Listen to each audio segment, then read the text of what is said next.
Hello, everybody, and welcome back to another episode of Chit Chat with Daddy and Braddy. I want to go ahead and talk about the Nintendo Direct that I saw today, which is probably an abundance of videos all over the place.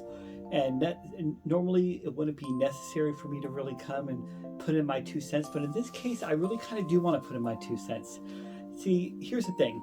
When I was growing up, I loved both Nintendo and Sega. Did I always kind of lean more towards Sega? Well, of course I did, because Sega was the cool system. Sega was the epitome of everything that was blood and guts and adult oriented, and it was amazing. But Nintendo had me locked in too. Nintendo had me locked in with Super Mario Kart. They had me locked in with F-Zero. They had me locked in with so many beautiful aspects of their systems. And I have bought every single launch system that Nintendo has put out. And I have to say, in this last generation, including this one, I'm actually quite disappointed. Now, let me explain really quick. When the Wii came out, I went to Best Buy and I waited out in line after work. I had two friends standing out there for like 8 hours, and I went out there overnight, freezing cold. It was like, I think, at 1.5 degrees outside. And I sat out there waiting for the Wii, and I got it, and I absolutely adored it, and I still adored it. I adored everything about it. Every kind of game, the motions and everything. I did not mind that it was behind in the technology when it comes to the graphics or anything. In fact, I felt like it held a very special place in gaming, that it kind of made it last for a period longer, and it was one of my favorite systems. On top of the Wii, when the Wii U came out, which is not liked by a lot and did not do good, that actually ended up being one of my favorite Nintendo systems. I found the Wii to be so innovative in every kind of way. I loved the gamepad.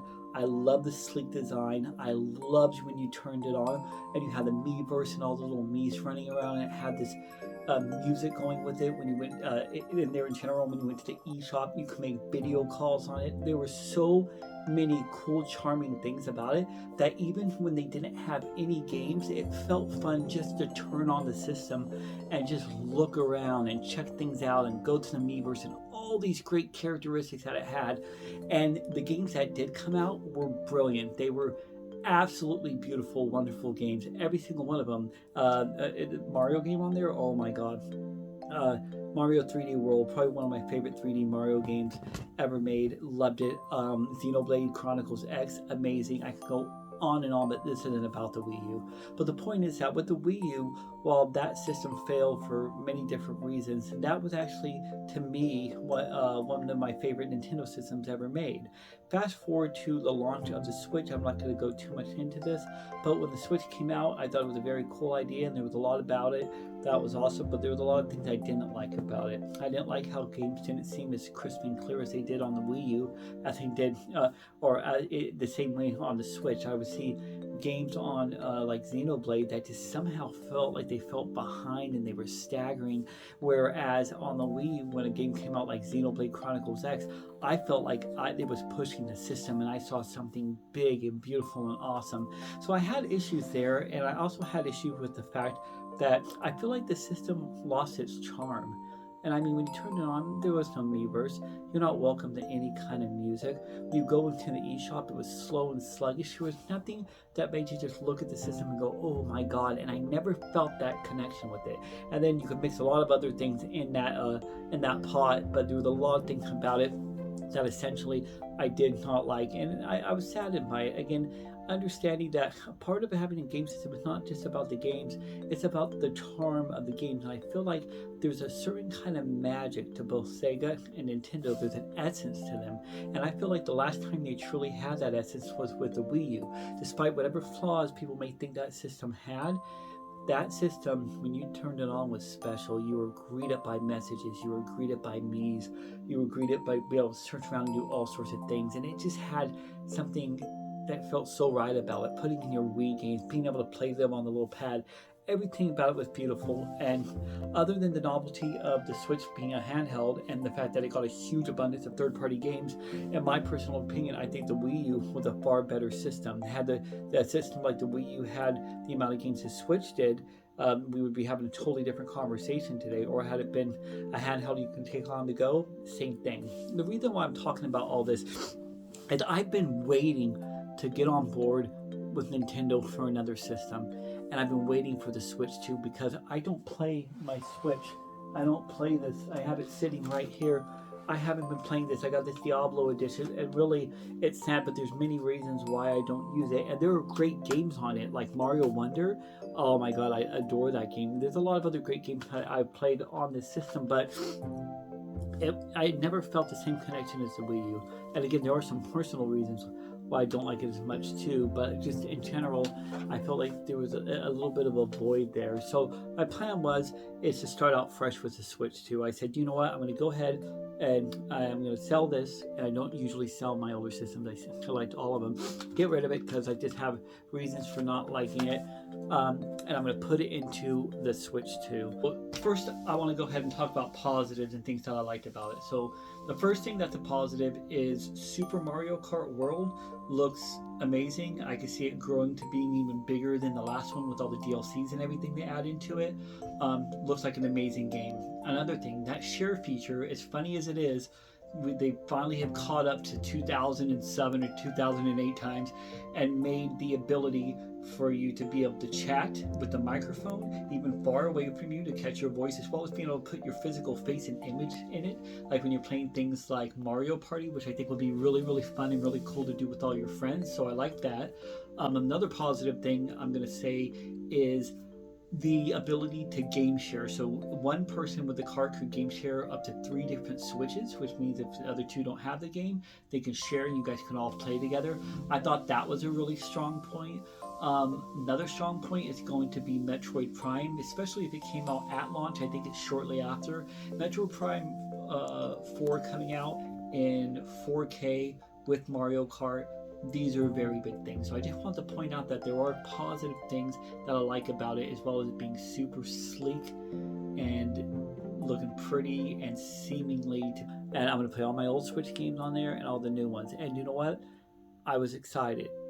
And I watched the Direct today, and I am incredibly disappointed. Now, I want to go ahead and state very clearly, this doesn't mean I'm not going to grab a Switch 2. In fact, I'm still considering grabbing it after everything I've just said. And the truth is, it's very early in the system. We don't have all the information. But the problem that I have is when I watched that Direct, it didn't show me any kind of magic. It was one disappointment after another. The games they showed for launch, come on, most of them were rehashes of old Switch games that you can upgrade, but you can only upgrade by paying a fee, so you don't even get that free when it comes along with that. The other games that they have with the mouse that they were showing, it just looked really barren, basic. If I want to use a mouse, I'm going to use a computer. I can see where it would be good for games like Civilization, but wasn't really sold on that aspect. I love the fact that it was 4K and that it was an advancement. I thought the camera thing and talking to people while you're going was really pretty cool, and putting your image and face on there. And I liked some of the upgrades like that, but I wanted to see something different.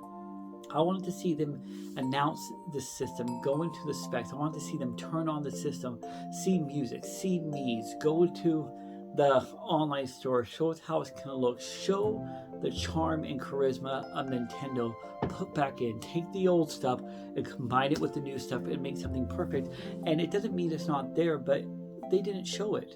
They did not show any of that during the presentation, and the only things I saw were games that had already been played before that didn't want an upgrade to, or games that honestly that weren't that big of a deal. I think the best thing I saw was Donkey Kong, and even then I was even questioning that one a little bit. Mario Kart seems like it'll be really cool, and eventually that will gain up to what Mario Kart 8 was, but it's going to take time for them to build up to that with all the tracks and everything, but I could see that being a good venture. So I was kind of going back and forth on whether I want to go ahead and get this system at this point, because they haven't excited me. Well, then they don't announce the price and they don't announce the launch date on it. Of course, we find out afterwards. So then I'm like, okay, this could be a really cool gig. There's basically the Switch on steroids, right? You had more to it. Here's where we go. And then I hear more disappointing news. I hear that they were going to charge $450 for the regular version and $500 for one with the game. And I'm sorry, I just have to say, I think that is way too expensive for this system. I just absolutely think it's too expensive. I know for a fact that this system does not run as the graphical fidelity or speeds that a PS5 would. And part of the reason why Nintendo gets away with making their systems cheaper is because of novelties or things that they have, such as being on the go. And you can deal with the fact that you're taking a little bit of a dip in performance and graphics, because after all, that is not everything. Now, mind you, this is the guy who just told you that the Wii was one of his favorite systems that generation, that was way behind. That's not what it has to do with.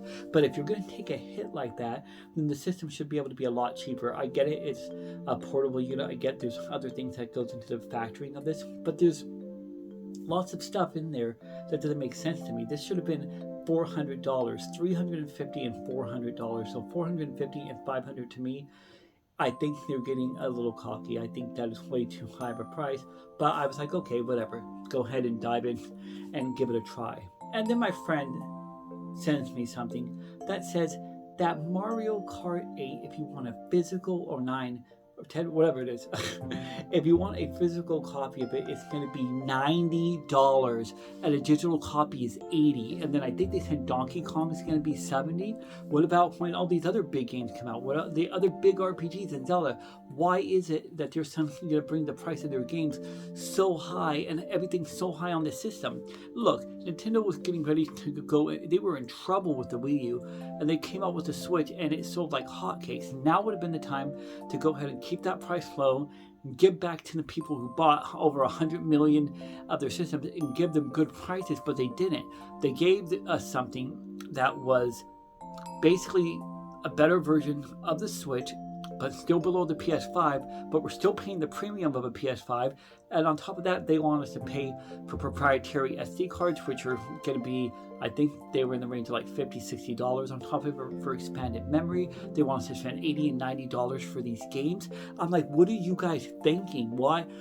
Just none of it made sense, because even like, I wasn't excited. Do you remember, if you're old enough, seeing launches like the Dreamcast, where the excitement was there? There were so many games at launch that you couldn't even pick which ones you wanted to get.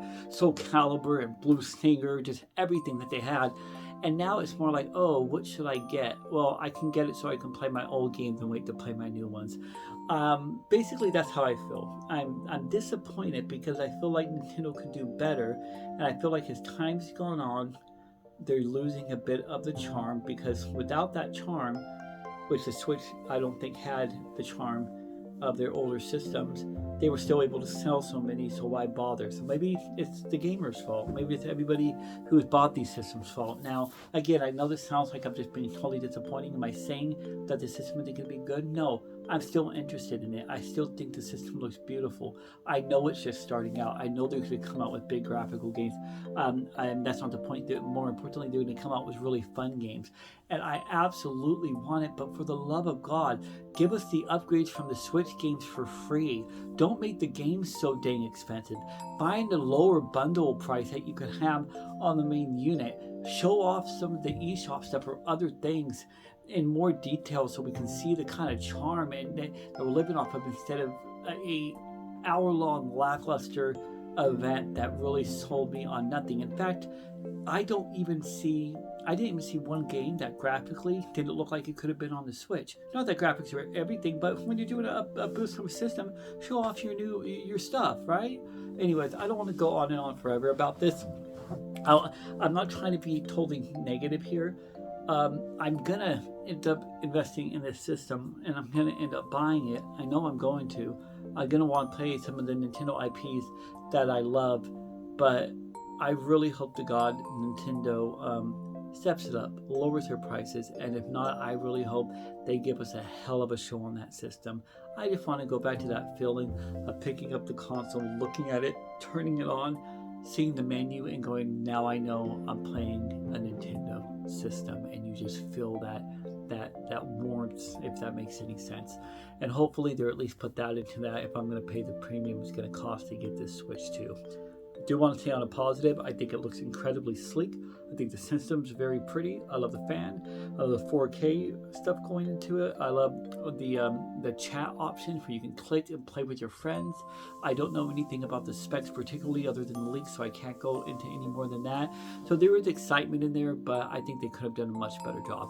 Anyways, that's going to be it. That's all I want to say for today.